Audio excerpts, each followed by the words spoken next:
I actually went to the ESA meetings for the first time in Udine rather a long time ago, and have been to as many meetings as I can since then. I survived the Braga, Guimarães, and Prague meetings when it was somewhere up near 40 degrees. So anyone who was there will remember that. And other more temperate meetings in Dublin, among the places. So I've long enjoyed ESA conferences, and I've also long enjoyed hearing others give keynotes. So I know that I'm following in some fairly fearsome footsteps here, and I hope that this talk will not be a disappointment to you.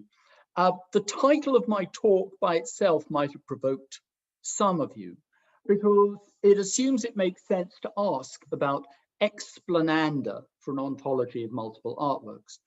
Which seems to presuppose that the business of the ontology of multiple artworks is to explain certain things. But those of you who have ventured into the wild world of meta-ontology will know that this view has been disputed by Amy Thomason, who offers in exchange for that view, the easy view. The task of the art ontologist is to analyze the concepts of those responsible for grounding our art referential terms in the world. I've been involved in this meta-ontological debate, and on this issue, if not on others, I side with Julian Dodd. And Dodd defends what he calls the discovery view. The ontology of art is a genuinely explanatory project that aims to better understand the nature of the things that are central to our artistic practices. So just to take an example that Thomason uses in her book on ordinary objects, she criticizes Gregory Curry, who puts forward the idea that works of visual art are action types, on the grounds that this clearly cannot be right, given the way that the folk use the term painting. And she allows for two possibilities. She says philosophers could either be trying to capture what the folk are doing, or proposing that the folk change their use of the term. And I think that this construal of Curry misunderstands what those of us who think of ontology of art in terms of discovery are doing. We're not aiming somehow to clarify the folk term painting or the folk term work of music. The aim is to illuminate the nature of the object of critical and appreciative attention in a practice in which a central role is played by the things that satisfy the application and co-application conditions of the folk term painting. So there's nothing wrong with the way the folk use the term painting, but in trying to give an account of the nature of a visual artwork, what we're trying to understand is the nature of a practice in which paintings, in the folk sense, have a central role. More generally, the philosopher's task in addressing the human practice is to provide a framework that both facilitates the achievement of the aims of that practice and furthers its comprehension by both practitioners and receivers. Okay, so that's to assuage those of you who found even my title annoying. But if I talk about Explananda for an ontology of multiple artworks, we might ask, well, what is the ontology of multiple artworks trying to explain? And I think there are at least 9 things that have been proposed by various ontologists of multiple artworks as things that their accounts purport to explain. So what I'm going to start out by doing is just sketching an initial sketch of these 9 Explananda. I'll then very briefly, I promise, just sketch how these Explananda actually have played a role in contemporary debates on the ontology of multiple artworks. Then what I want to do is come back to these 9 Explananda and try to assess their relative significance and their implications for an adjudication of the debates about ontology of multiple artworks. And finally, having reached what I hope at least some of you will view as quite obviously wrong conclusions, I'll make some suggestions as to where this leads us and to how we should proceed. So what are the 9 Explananda? I take them to be the following. And as I say, maybe there are others. Maybe some people don't discuss all of these. I should flag the 9th one, which is one that I myself have introduced, which I think is relevant to deciding the virtues of at least some of the theories that have been proposed. We'll come to that later. So the first obvious one is what's Julian Dodd calls repeatability. Intuitively, the repeatability of multiple artworks, as contrasted with singular artworks, bears on the situations in which we can have the kinds of experiences that bear on the proper appreciation of those works. So, for example, if you want to appreciate Piero della Francesca's La Resurrezione, then you will have to follow in the weary footsteps of Aldous Huxley and go to San Sepolcro in the Tiber Valley, because that's where the work is. And you won't get the kind of experience necessary to properly appreciate that work unless you go there. On the other hand, if you want to have the kind of experience that bears on appreciating Jane Austen's Emma, or Marcel Carné's Les Enfants du Paradis, or Elgar's Enigma Variations, then there are various things or events that can give you the necessary experience to appreciate that work. You can go to your local library and get a copy of Emma. You can go to your local cinema and see a screening of Les Enfants du Paradis. You can turn on your music system and play a recording of Elgar's Enigma Variations. So intuitively then, this is the intuitive way of understanding repeatability. Multiple artworks have multiple instances, and instances are things that are capable of playing what we could term the experiential role in the appreciation of such works.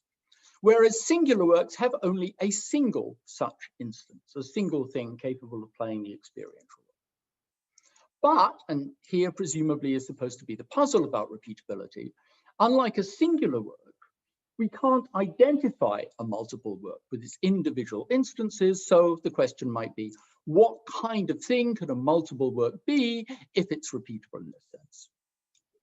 Second explanandum is the experiential accessibility of a work through our engagement with one of its instances, right? If we, to appreciate a particular work, we have to have an instance that plays an experiential role. We can certainly experience that instance, but how does that bear on our being able to experience the work? Third, there's something that isn't noted perhaps as much as it should be, but it actually is a problem for some ontologies of multiple artworks. What I could call the possibility of unexemplified works. Works that, as a matter of fact, never had any correct instances. The obvious example is a musical work that is never performed. Surely we don't want to say that the work doesn't exist. We want to say the work exists but hasn't been performed. So we need to allow that there can be works that actually have no instances. This obviously differs from singular artworks, right? If a painting has no instance, then there's no painting. Whereas presumably in the case of a multiple artwork, it makes sense to say the work exists, but it is unexemplified. 4, 5, and 6 are things that some of you will know from a famous paper by Gerald Levinson called What is a Work of Music? It's not that, what is a musical work? And he identifies 3 different explananda. First, creatability, a work can be brought into existence through the activity of the artist. Second, what he calls fine individuation.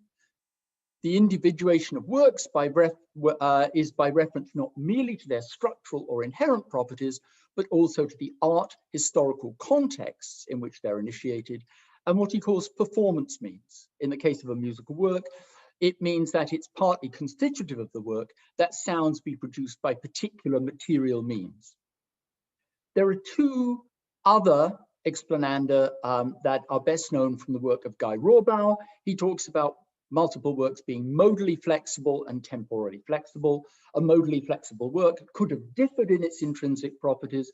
A temporally flexible work can change its intrinsic properties over time. And finally, and as I say, I'll come back to this, what I call variability. At least some multiple artworks admit of a determinate range of correct instances that differ in those properties, that in bearing on their appreciation, thereby bear upon the appreciation of the work of which they're instances. Now, a very quick illustration of how these explananda have worked in debates on musical ontology. So consider Julian Dodd's arguments for a Platonist view of musical works. He starts out with the first two of our explananda, repeatability, experiential accessibility. He takes these to be the principal explananda, and he thinks that the default explanation of these two explananda is that musical works are types and their instances are tokens. And he cites here a tradition going back to Richard Bolheim in Art and Its Objects and Nicholas Wolterstorff in Works and Worlds of Art. More precisely, says Dodd, they are norm types, and they're individuated by reference to an associated property that specifies what is required for something to be a correct instance of the work. He thinks that the norm type account can also explain experiential accessibility, because we can hear a musical work indirectly in hearing its performances. On E3, unperformed works, it's interesting.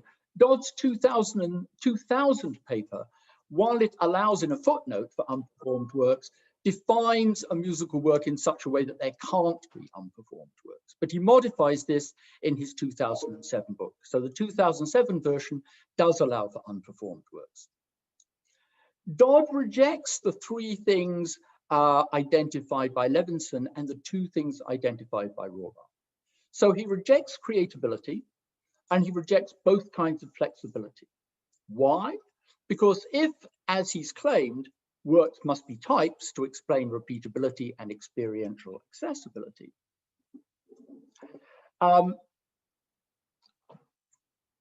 if works are types, they can't be either creatable or flexible, because types are abstract, unstructured, modally and temporally inflexible, and eternally existing, discovered rather than created. Dodd also rejects the other two things cited by Levinson, fine individuation, instrumental means, for two reasons. First, again, they're difficult to reconcile with the eternal and unchangeable nature of norm types. And second, they fail to fit with what Dodd thinks is a correct empiricist model of appreciation. So the claim is that these kinds of considerations don't relate to the appreciation of works. They're not explananda, therefore, for a theory of the nature of musical works, but they relate to our appreciation of composers or musicians. We'll come back to variability. It might appear that Dodd can easily explain variability. We'll come back to that. Levinson's view, again, can be understood in terms of our explananda. So he agrees with Dodd that the first three explananda and 9 should be satisfied. But he thinks that our treatment of musical works, certainly musical works in the common practice period, has certain features that an ontology of multiple artworks like musical works has to explain. So he proposes an indicated structure theory. What is a musical work? It's not a pure structure and not a norm type in Dodd's sense. It's a sound performance means structure as indicated by an individual at a time or as indicated in a particular art historical context. And so he claims that his view can also explain these three things: creatability, fine individuation, instrumental means. Theorists who've rejected any kind of type theory, any kind of Platonism, and have offered such theories as a perdurantist view, that's Kaplan and Matheson, or an endurantist view, Guy Rohrbaugh, have focused on other things that they take to be key explananda. And given those things, they think that this rules out the idea that musical works are types. So Rohrbaugh takes the key explananda to be creatability, modal and temporal flexibility, and then he agrees with Dodd that types can't have these properties. Therefore, he concludes musical works can't be types. Rather, they're what he calls historical individuals. Historical individuals, since they're in some sense dependent on or constituted by their instances, are clearly experientially accessible because their instances are. And again, it seems we've got an explanation of variability since works are temporally flexible. Again, I'll come back to that. On some versions of perdurantism, it's not clear how they can be unperformed works. So I'm pointing here to the kinds of things that have gone on in the debates between these works. And they're all appealing to the explananda, but they're appealing to different ones. Finally, Andrew Carnier has an argument for a fictionalist view of musical works. and it runs roughly as follows. If there were multiple musical works, they would have to be both repeatable, E1, and creatable, E4. To be repeatable, it seems they would have to be types, but types cannot be created, so there can be no multiple musical works, but it's useful to continue talking as if they were. That's the fictionalist view. Now, I want to start saying a little more about some of these explananda. And I want to start out with repeatability, which is the very thing in terms of which we try to make sense of the distinction between multiple works and singular works. The idea is, well, multiple works are repeatable, whereas singular works aren't. And as I suggested in the initial presentation of this, the most natural explanation of repeatability is in terms of the number of things that can play the experiential role in the appreciation of an artwork. The number of things that can give us the kind of experience that is at least necessary to properly appreciate work. And the idea is that only one thing can fully play this role for singular works. For example, the object in San Sepolcro that I would have to go and see if I wanted to appreciate Piero's La Resurrezione, whereas in the case of multiple works, for example, Gravity's Rainbow, Les Enfants du Paradis, more than one thing can fully play this role. But the problem with this way of putting things is something pointed out by Gregory Curry in his 1989 book, An Ontology of Art.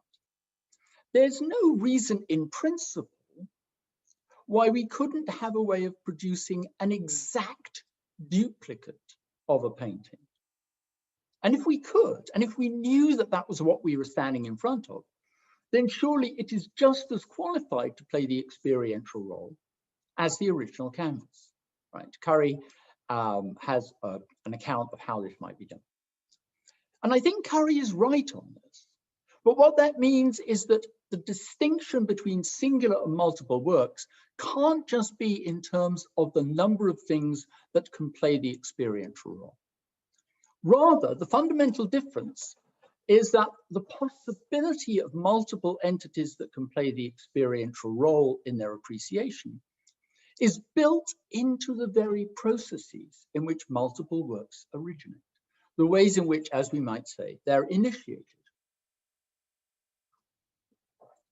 And this is something that's been pointed out from the very first book taken seriously on the issue of multiple artworks. It's in Wollheim's Art and Its Objects. It's central to Wolterstorff's Works and Worlds of Art, and it's also in discussions by Stephen Davies and by Noel Carroll. There are three distinct ways in which multiple works can be initiated. And in each of these ways of initiation, it's built into the very process that there can be multiple entities that can play the experiential role. So what are these three ways? First, and this applies to literary works, an artist may bring into existence an instance of the work which serves as an exemplar. Further instances of the work are to be generated through emulating the exemplar, corrected if necessary, in those respects required by artistic conventions in place. Second way in which you could initiate a multiple work, this applies to analog photography, prints, and cast sculpture, is to produce an artifact that, when employed in prescribed ways, generates instances of the work. And following Wolterstorff, we can call this a production artifact. As with exemplars, further conventions in place in the relevant art form determine how this artifact must be used if a correct instance is to be produced. And finally, and this is the model that supposedly applies to the performing arts and classical music, if you think that we have performable works in these art forms, an artist may provide instructions that, if properly followed by those aware of the relevant conventions and practices, result in correct instances of the work. In such cases, this calls also for performative interpretation of the instructions, and the resulting instances, correct or flawed, are performances of it. So these are the three ways in which we can bring a multiple artwork into existence, and built into each of these three modes of initiation is a mechanism whereby we can have multiple instances capable of playing the experiential role and playing it equally well. So this seems to be the key difference between multiple art forms and singular art forms, because in singular art forms, the method of initiation brings into existence a singular instance of a work, where there's neither the intention nor the means internal to that process to produce a plurality of such instances, right? The way in which a painting gets initiated is by producing a particular physical object with a particular distribution of pigment on it. There's nothing in that process that would produce more than one instance capable of playing the experiential role. Whereas the very ways in which multiple works are initiated not only have built into them a way of producing multiple correct instances, but also involve an intention that this is in fact what we do, given that the work has been initiated. Now, notice one thing.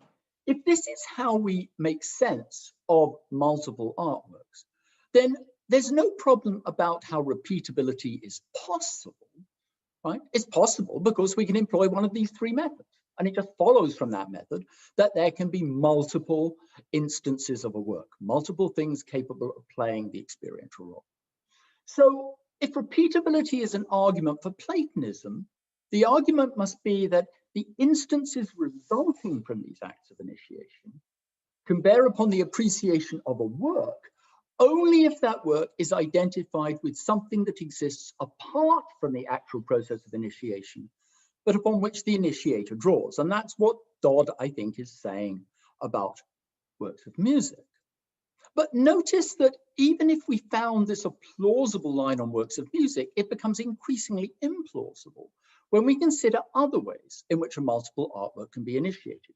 For example, by giving instructions, by generating a production artifact, right? So consider Rodin's The Thinker. This is indeed a work of cast sculpture. What he did was first produce a cast and then use the cast to produce the work of sculpture. But this is just as much a mechanical process that involves working with physical materials as if he had produced the work by simply carving away at a piece of stone, right? These are both extended processes engaging with material things. So imagine that Rodin wants to produce The Thinker, but rather than produce a multiple work, what he wants to do is produce a singular object. But rather than carving it, he produces a cast, pours it out, and then destroys the cast. It seems very odd to say that to explain what he does on the second occasion, we must think of the work somehow as a type, whereas in the first case where he simply carves it, we don't have to do so. So this idea that you can only have repeatability if you have a type looks puzzling when we move to some other kinds of multiples from the ones that Dodd is focusing upon. So bottom line here, it's not obvious that repeatability requires Platonism. Maybe it does, but it's not obvious that it does. And we've got a similar situation with the second of the two reasons that Dodd uses to favor Platonism as the default theory, on the basis of which he can discount other putative explananda. And that's experiential accessibility.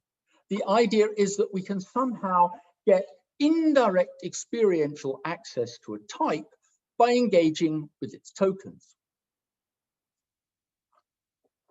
But one of the people that Dodd draws upon, Nicholas Wolterstorff, has pointed out quite a bit earlier, and Dodd picks up on this in places, that in fact the way we can explain how types seem to have experiential properties is by adopting what he calls the doctrine of analogical predication.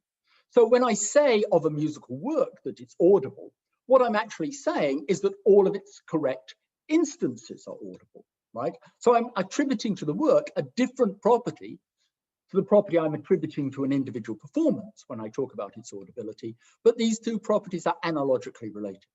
But if that's how we explain experiential accessibility, this seems available to other theories. So again, the arguments offered for Platonism, based on its being able to explain our first two explananda, don't seem very convincing. But on the other hand, and again, I'm just looking at this debate and looking at the criteria being appealed to, the explananda being appealed to. If we look at the arguments against Platonism, they seem equally inconclusive. So if we look at the things that anti-Platonists tend to focus on, creatability, modal flexibility, and temporal flexibility, Platonists will simply offer different descriptions of the features of our practice we're committed to explain. So famously, Peter Kivy and then Julian Dodd argue that musical works are not created, they are creatively discovered. Right? And the claim is that this will explain all the things we want to explain. The reason why we value composers is because we value scientists who creatively discover things. Again, once we move away from music, and most of the literature on multiple artworks has focused on music, rather even than other performing arts. Once we move away from music, it becomes increasingly difficult to justify rejecting the idea of creatability in favor of the idea of creative discovery. For example, it's not obvious that somebody who produces a work of cast sculpture creatively discovers that work. Right? It seems very odd to say that that's what's going on, rather than creation. And again, another case where Platonists tend to argue that this favors their view. Think about works of literature. Now you might say, well, look, in a sense, all possible works of literature exist in Platonic heaven as ways in which you can arrange the words of a language, and what writers do is creatively discover one of these arrangements. But this obviously will not work for writers who, in one way or another, create the very language in their works. So it's not going to work for poetry by people like Dylan Thomas, who does all sorts of interesting things with language in his work. But even if you thought, well, that's still a possibility of the language, it won't work for Finnegan's Wake.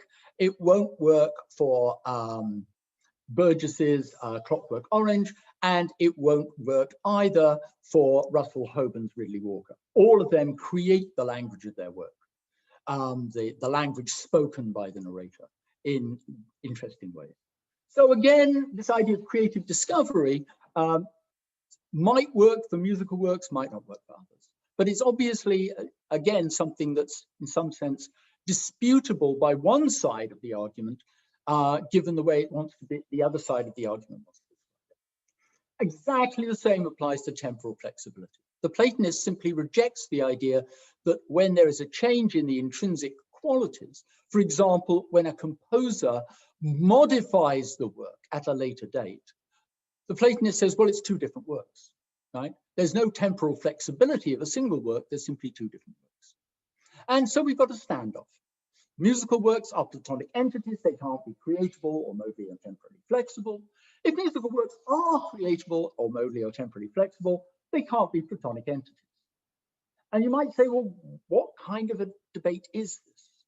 So let's imagine we've got two communities and their treatment of musical works differs. In one community, they treat them as temporally rigid, and the other, they teach them as temporally flexible. So we might say, well, is one of them mistaken? On what grounds can we say one of them is mistaken? Right? It seems as if we have practices in which there are different explananda.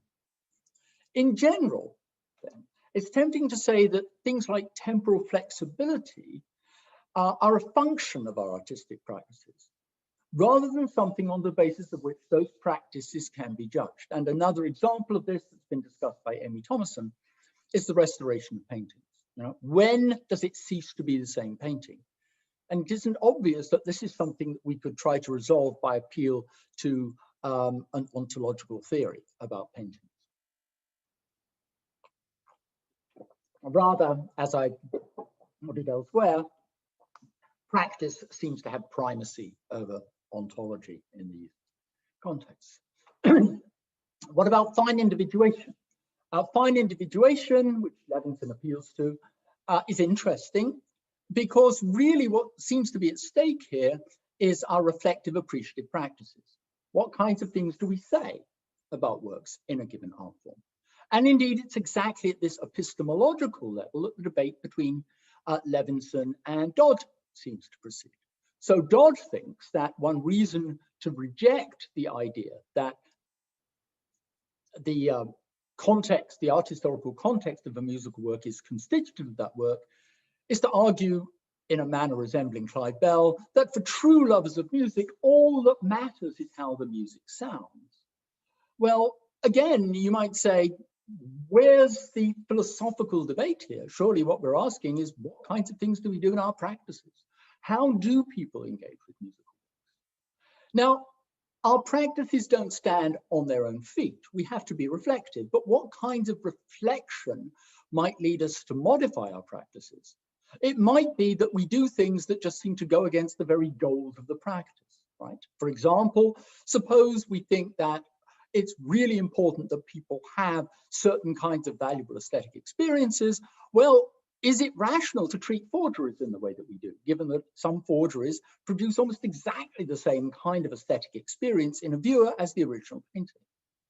Or you might say that there's an internal contradiction in someone's practice. So if you're a strict empiricist in the epistemology of art, and yet you insist that forgeries be put in the basement, it might be argued that there's something contradictory about that. Because if all that matters is how we respond to the visual appearance of a painting, then why would it make sense not to put excellent forgeries into galleries so people can have those experiences?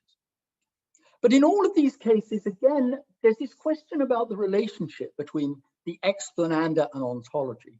And in particular, the way in which Dodd, for example, rejects features of practice on ontological grounds. Because it's not clear how ontology can trump practice in these cases. To the extent that our practice does treat contextual variables as key to proper appreciation of works, and does so in a way not open to change on rational reflection of the kind just described, how can this be trumped by ontology? Now, this is just a warm-up in a sense for, I think, a more serious argument against Platonism, but also one that will leave us with a more limited number of options if we're going to offer an ontological account of multiple artworks, especially multiple artworks in the performing arts. So I mentioned temporal flexibility, I mentioned variation or variability. And you might think, well, you didn't say much about variability. Isn't that just temporal flexibility? So I want to clarify the difference between the two.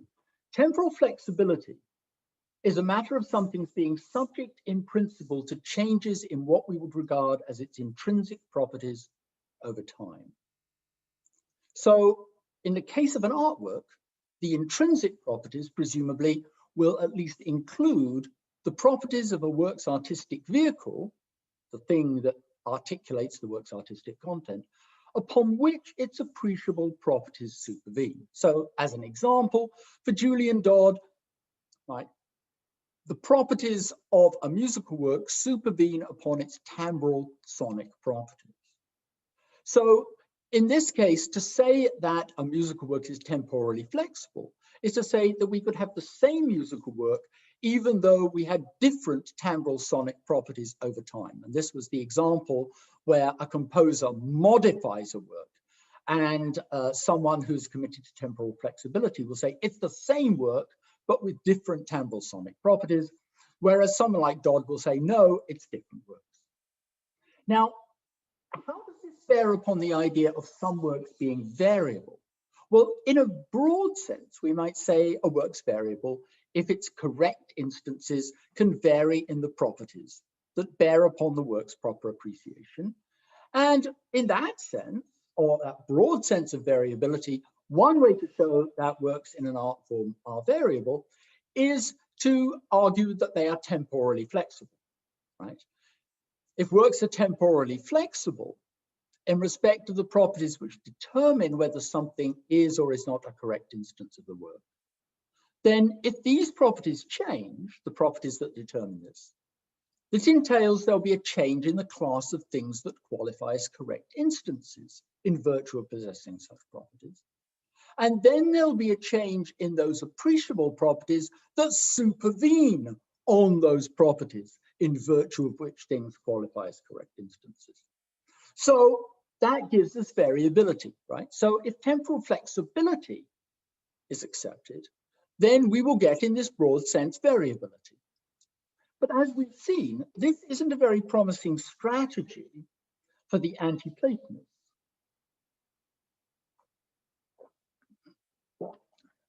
because the standard Platonist response is just to deny that we actually have temporal flexibility. We've looked at this just now.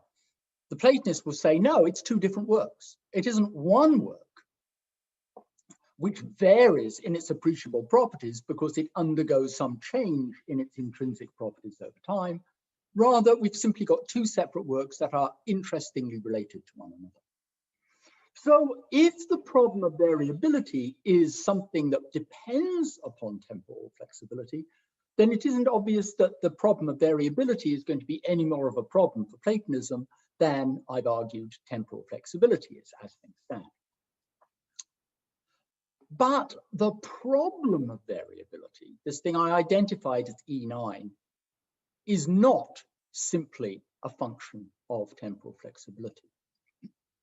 It relates to the possibility that at a given time, a work's correct instances may differ amongst themselves in those of their properties that bear upon the correct appreciation of the work, right? At a given time. It's not a matter of things changing through time. It's that at a given time, a work may have correct instances that differ in those of their properties that bear on the correct appreciation of the work of which they're instances. Now, if that's the problem of variability, it actually only arises for some kinds of multiple artworks. It can't arise for singular artworks because they admit of at most one correct instance. So they can't have a variation between their correct instances. Or if we follow Curry and say that paintings could have more than one instance capable of fully performing the experiential role, these things will have to be perceptually identical. So again, there can't be a difference in appreciable properties between correct instances. It also can't arise, this problem of variability, for multiple artworks, for example, standard works of literature, all of whose correct instances at a time must be identical in those of their properties that bear on the work's proper appreciation. So if I've got two correct instances of Emma, these can differ. They can differ in typeface, they can differ in pagination, but they can't differ in their textual properties if they're both correct instances. Unless we say that, you know, there's two versions of Emma, and then we could say they're each correct instance one version, but assume that there's only one correct way in which the text of Emma can be spelled out. And since it's only on the textual properties that the appreciable properties of Emma can supervene, you know, taking as constant the work's art historical context, therefore there cannot be a difference in the appreciable properties that the work has in virtue of differences between its correct instances. So the problem of variability can't arise for literature. It does arise for two other kinds of multiple artworks, however. Works whose instances are produced by means of production artifact, for example, photographic works and prints. There can be qualitative differences between the prints of a given photographic work, and there can be qualitative differences between prints that derive from other kind of printing processes. And the question is, well, what explains just how much variation there can be between these instances? This is a case that it's very difficult for the Platonists to explain, but I want to look at one that might seem easier, and that's performable works in the performing arts, where variability is a consequence of the essentially interpreted nature of performance, right? That's why we go to different performances of a musical work. We take it that different performances will reveal different appreciable properties of the work, so that we don't take a single performance to somehow exhaust all the things that we can ascribe to the works as its appreciable properties. We assume that different performances can reveal different nuances in the work and can lead us to a deeper appreciation of that work through the differences between different correct performances. So the problem of variability then is going to pose itself to a Platonist account of musical works as follows. How can the Platonist explain the range of variability for works of this kind, right? And this relates to repeatability, because repeatability isn't just that there can be different correct instances, but there can be a certain range of different correct instances. So we can say, well, why does a work have the correct instances that it does? Now, it might seem that this is an easy problem for the Platonist to answer, at least with respect to, say, musical works. Because after all, isn't the very job of the work as norm type to specify those conditions that have to be satisfied by a correct instance of the work? So we can say, well, those conditions can be satisfied by a range of performances. The work determines what that range is, but in those range of performances, different interpretations will reveal different appreciable qualities of the work, and that's how we explain variability. But there's a problem, because the norms here are not, to cite the example usually used when they talk about norm types by people like Wolterstorff and people like Dodd, they're not like the grizzly bear, right? Where we talk about, the grizzly bear growls, meaning the type growls. Well, it's a norm type in the sense that we assume that well-formed grizzly bears have certain properties. But there, what we're talking about is a function of statistical regularities given biological factors. But that can't be what's at stake when we talk about norm types in the context of musical works. So what kinds of things are norms here? And I won't go through the argument, I do in another place, but if you look at the literature on what it is for something to be a norm or to be a rule, you find the arguments in Wittgenstein, and they've been developed by Robert Brandom in a defense of what he calls the pragmatist theory of norms. The idea is that, in fact, you can't divorce a norm from some kind of practical context, some kinds of performative practices, whereby the content of that norm gets spelled out, right? You can't, it's the Wittgensteinian argument that you can't give a rule for following a rule because you don't have to give a rule for following the rule for following the rule. Infinite regress. So in the end, to explain what the content of norms are, we have to look at the ways in which various kinds of specifications are actually interpreted in a given community. Well, if that's the case, this is going to pose a serious problem for the Platonists, because obviously, if norm types are supposed to be Platonic entities, then they can't incorporate particular performative practices operative in a given art historical context. So if we require an adequate ontological account of the nature of artworks in a given art form to provide a solution to the problem of variability, right, an explanation of the range of variability amongst correct instances of works in that art form, and thus the appreciable properties of those works, Platonism will fail to meet this requirement.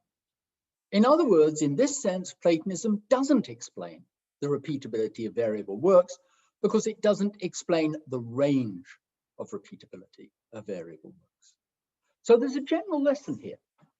If this argument's a good one, and I've developed it much more detail elsewhere, I want to see its implications here.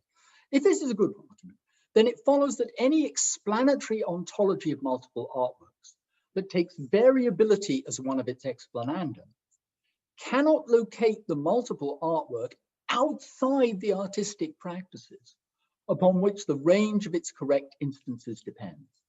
The work must in some way incorporate those practices. Just to give you the flavor of why this is a problem. If you look, the standard idea is, look, the score is the thing that specifies what is required in correct instances.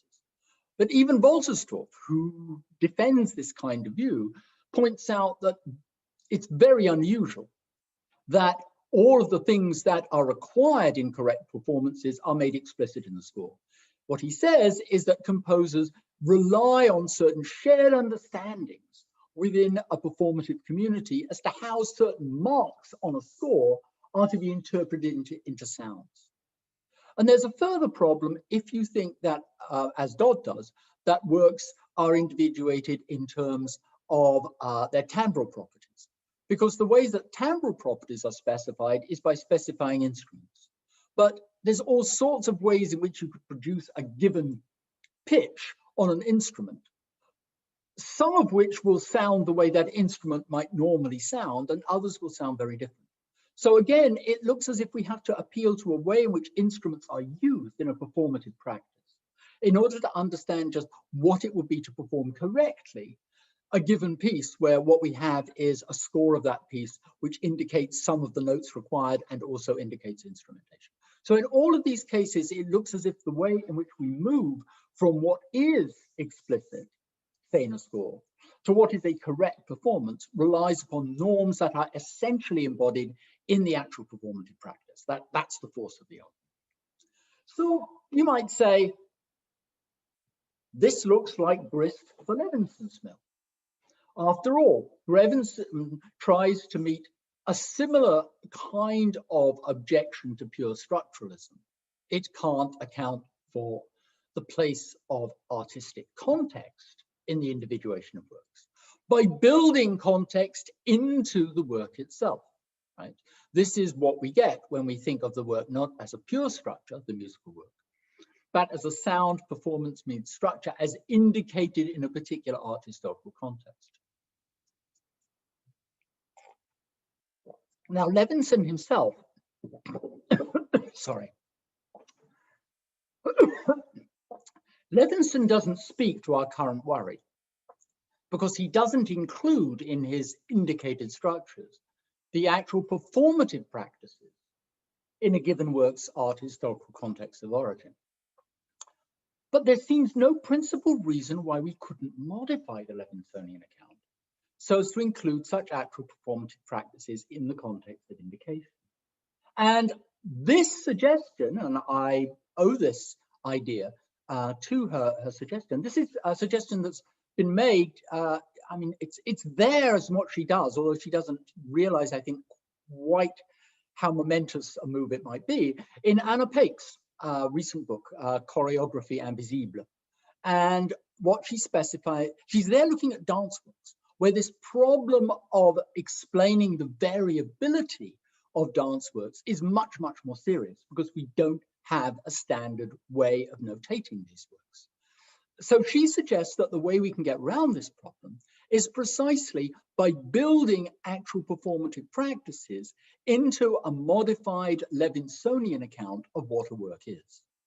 So this gives us the following idea. If there are performable musical, theatrical, or dance works, they are sound action structure types indicated in specific art historical and performance practical contexts. So here we build into the work the very norm embodying practices that determine the range of variability of individual performable works. And this does seem to solve the problem of variability. Now, there are going to be problems with this account. There are general problems that Dodd, for example, has raised about the intelligibility of the Levinsonian account if works are supposed to be both creatable and types. And the argument is no types can be created, even if they're indicated types. We might have a further worry about building actual performative practices into an abstract entity. But we might say, but look, this is no more problematic or no less problematic metaphysically than what Levinson does, because his indicated structures are partly constituted by, I quote, the whole of musical development up to the time of composition, or musical activities of the composer's contemporaries at that time. So we've got no problem incorporating actual episodes in the history of art into our abstracta. We should presumably be equally untroubled by incorporating into them actual performative practices. But I want to ask another question. I want to say, is any of this necessary? Right? Do we need to have recourse to modified indicated structures if we are to account for the things an ontology of multiple artworks should seek to explain, given our reflections thus far on the Explananda? And Karen, I'm getting near the end. To put this point differently, what essential work do these indicated structures do that cannot be done by the very elements we build into the indicated structures? So suppose we're metaphysically unfazed by the idea of a pure structure of sound action types being selected by an individual who initiates a given performable work in a given art historical and practical context. On the modified Levinsonian account, This results in a new existence, a structure of sound action types as selected in art historical context 1 and art practical context 2.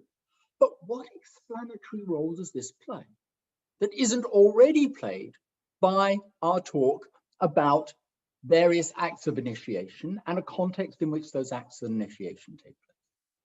Now, the usual answer is to say, but look, there's got to be something over and above the individual performances, of which these performances can be grouped as correct instances. Right? The assumption is if the correct instances of a multiple artwork are to be grouped in a principled way, memory must be thought of as tokens, and then we need a type of which they're tokens. But why do we need a type? Right? And here I just want to go through very briefly what Wollheim himself says in his original presentation.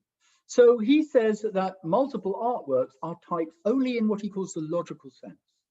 They are not themselves particulars, but they are things we postulate when we can correlate a class of particulars with a piece of human invention. These particulars may then be regarded as tokens of a certain type. And Wollheim says more about this. He says, if we ask what about the identity of types and their individuation, these are essentially questions about the relationships in which particular groupings of tokens stand to a piece of human invention. So he speaks of the problem of how the type is identified, or, which is much the same thing, how the tokens of a given type are generated. Or, again, even more telling, I think, of the varieties of ways in which the different types can be identified, or, to put it in another way, in which the tokens can be generated from the initial piece of invention. So this suggests that on Wollheim's account, what we need in order to explain a given grouping of particulars is something done by an initiator involving a particular structure of sound or action types in the case of performance works, and a given art practical context in which the initiator does this, in virtue of which certain things are then selected as being correct instances of the work. Tokens of a Wollheimian type are grouped in terms of their having the manifest properties they do in virtue of a causal history that relates them to a particular act of human invention. So the explanatory work is done by contextualized indicating of a structure of sound and action types.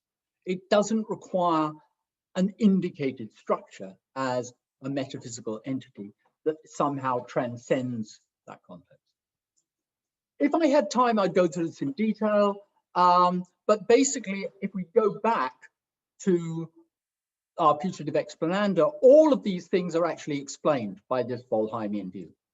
Repeatability comes immediately as a result of the ways in which multiple works are initiated. These are intended to generate multiple entities capable of playing the experiential role. Works are experientially accessible through the experiential accessibility of their instances and analogical predication.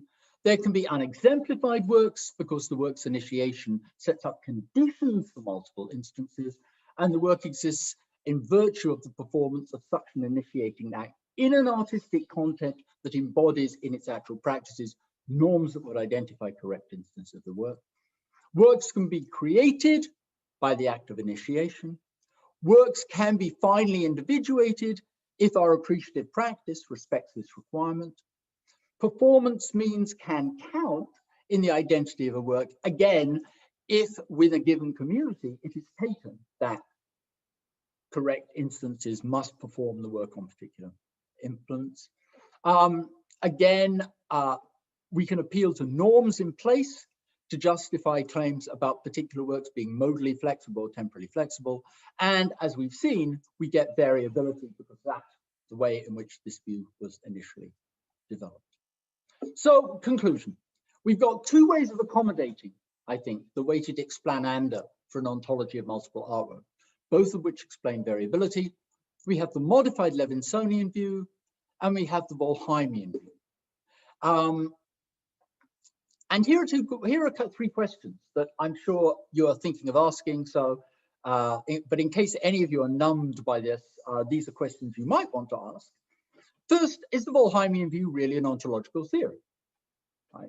Well, going back to the task of ontology, if the task of ontology is to make sense of those aspects of our practices that seem acceptable on reflection, then if it makes sense of these aspects and if it clarifies how we should think of some of these aspects, that surely might be what we want an ontological theory to do.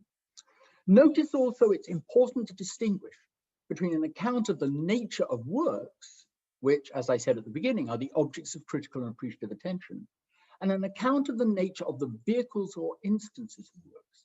And Wollheim is often cited as holding the idea that visual artworks are objects. But actually, what he says is that the vehicles or instances of visual artworks are objects. The works themselves, however, are understood as things that are essentially historically contextualized and have built into them, in terms of our critical and appreciative attention, a history of making. So he's making that distinction there. And I'll end on these two questions. Why isn't the Wollheimian view just a restatement of the problem, given the discovery model? And second, if some musical practices satisfy the requirements for being about Dodian types, why aren't the works in these practices Dodian types? So these are things that keep me up at night when I try to defend this view, and I will quite prepared to flounder around if you ask those questions. In the meantime, thank you very much for sitting through this, and I'm looking forward to whatever questions you have to ask.